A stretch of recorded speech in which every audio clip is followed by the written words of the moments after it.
His influence on comedy and culture has been significant. In 2010, Entertainment Weekly named him in quote, the greatest character of the last 2 decades. Who do you think this is? Any guesses? Keep watching, guys. Hello and welcome to my channel. My name is Tonye Afyesimama. If you're a subscriber, thank you for your subscription. Thank you for dropping by once again. If you're a returning visitor, welcome back to my channel. Consider subscribing so that you receive updates of my video uploads. If you're here for the first time, thanks for dropping by. On this channel, I share events that have occurred on this day in history, significant events, of course. The idea is to educate, entertain, and also so that we can reflect on these events in history that have changed the course of history. The importance of the negative events is that when we see similar events unfolding before our eyes, we can do something to avert the problems that are more likely to occur in the future based on the events that happened in the past. Okay, an example which I've given in one of my previous videos, some of my previous videos, is imagine if we were able to avert World Wars I and II. Okay, let's say we were able to avert World War II, for instance, because we would have used World War I as a reference point and say, well, this is what happened. This is what led to World War I. This situation is about to happen again. And then we're able to avert World War II. Millions of lives would have been saved. There are inventions today that didn't come to fruition and didn't come to light because millions of intelligent men and women lost their lives during the Second World War. And of course, the First World War. So are there things we can do today to prevent the negative history from repeating itself? That's the essence of this channel, essentially, pardon the pun. So let's get cracking with today in history. So as you might have noticed, this is the 17th of December, and this was the day in 1760. Some interesting event happened on this day. This lady, yes, this is a lady, believe it or not. Her name is Deborah Sampson. So Deborah Sampson, you might have noticed that she's dressed like a man. She was an American Revolutionary soldier who assumed a man's identity in order to join the 4th Massachusetts Regiment. So this was the day she was born in 1760. American Revolutionary soldier assumed a man's identity in order to join the 4th Massachusetts Regiment. Deborah Sampson, born on this day in 1760. Let's now move on to the year 1874. So 114 years later, we're in Canada, and this is W.L. Mackenzie King, Prime Minister of Canada, born on this day. So go check out this book if it's still in print. It's a lovely painting of Canadian Prime Minister W.L. Mackenzie King, who was born on this day. 1936, yes, Pope Francis, pictured here, was also born. It's a beautiful line drawing, pencil sketch of him.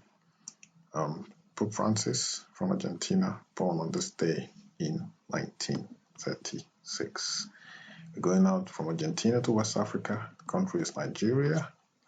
President Muhammadu Buhari, pictured here, President of Nigeria, born on this day in 1942. This is the second time round that he's been President of Nigeria. He was President from 1983, the 31st of December 1983 to August, I believe, 1985. So he has been President of Nigeria since 2015. So happy birthday, President Muhammadu Buhari of Nigeria. He is 78 years old today. Moving on to the next event on this day. The year was 1903. I'm a bit anachronistic in this one. The Wright brothers, flight of the Wright brothers took place on this day in 1903 near Kitty Hawk, North Carolina.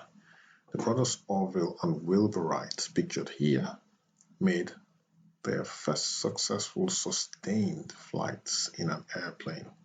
Orville first gliding 120 feet, which is 36.6 meters through the air in 12 seconds. So again, 1903, flight of the Wright brothers happened today. 1910, Cy Oliver was born. He is the one pictured here. He was an American jazz trumpeter, composer, and band leader, born in Battle Creek, Michigan, on this day in 1910. In 1937, Art Neville, singer, musician, born on this day, best known as a member of the popular group, the Neville Brothers. So Cy Oliver, best known as member of the popular group, the Neville Brothers, was born on this day. 1939, 2 years later, Eddie Kendricks was born. That's Eddie Kendricks, pictured here, born on this day in 1939. Okay, Eddie Kendricks. So that was Art Neville. Beg your pardon, and this is Eddie Kendricks, born on this day in 1939. A few more pictures of Eddie Kendricks.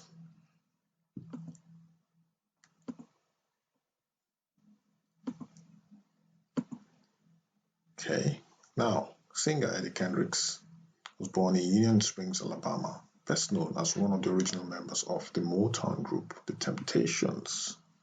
His solo career began in 1971 and includes hits such as Keep on Truckin' and Boogie Down. He succumbed to cancer in 1992. So Eddie Kendricks again, who was born on this day in 1939. 1945, Ernie Hudson, pictured here. He is an actor, 75 years old today. He was born in Bento Harbor, Michigan. Well known for his roles on television and film, including Winston Zeddemore in the Ghostbusters film series, Warden Leo Glynn on HBO's Oz, and the mentally challenged handyman Solomon in The Hand That Rocks the Cradle. So Ernie Hudson, happy birthday. He's 75 years old today. He's an actor who was born in Benton Harbor, Michigan. Okay, let's move on now to 1989. And yes, I did mention this at the beginning. This character is Homer Simpson, of course. I'll go back to the clue to remind you. So, his influence on comedy and culture has been significant. In 2010, Entertainment Weekly named him in quotes said, obviously not a real him, just a cartoon character. So he was named the greatest character of the last 20 years. So this guy in the middle of this picture, the man, that's Homer, in case you haven't noticed.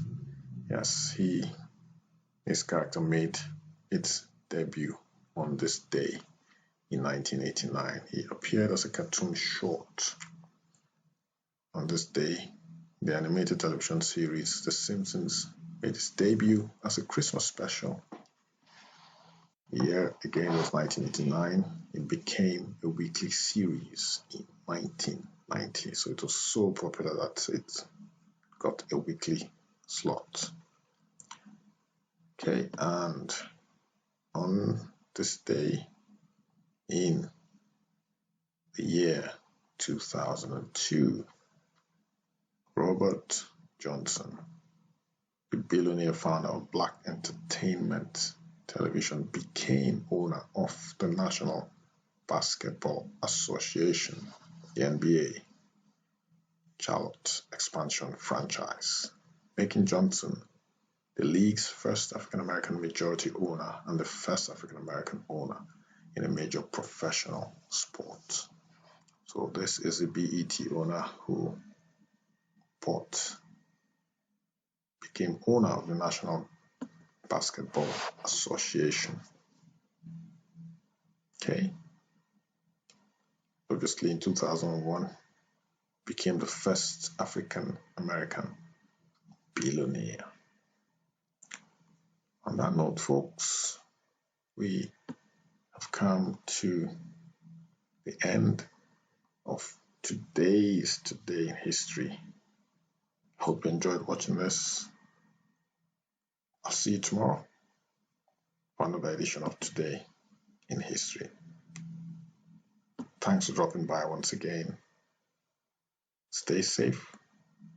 Like if you like this video, share and subscribe. See you tomorrow. Bye-bye.